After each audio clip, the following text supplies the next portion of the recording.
Dami pa tayo. Oh, delay kami.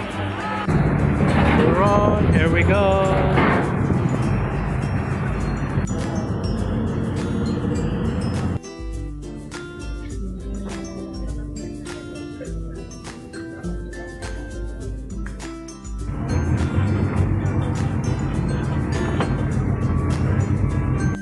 More than 24 hours na kaming na stranded sa barko. Wala.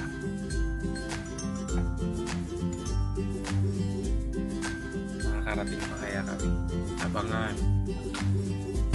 Tapos namin nabutan ng sham-sham.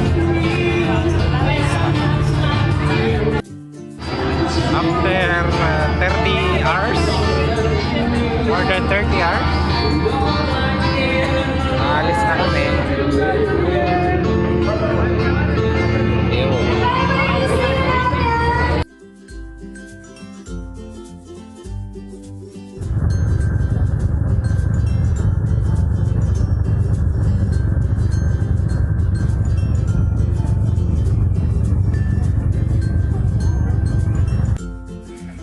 Dahil sa bagyong Benta, may stranded kami. Pero nakapaglayag pa din.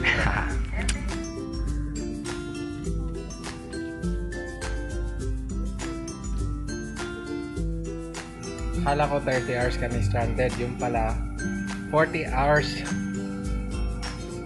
So after 40 hours, ito mga itsura nila. Babalik ba yung kumot? Yes. Oh! Ako po ko mga papunta po kami doon! Ako ron! Ha! Sorry! May YouTube account po ako. Sorry po sa pagdidisturbo. Please subscribe my channel. December 24, 2017, dumating kami dito sa isla ng Coron 9:30 ng gabi. So nandito na kami sa hotel.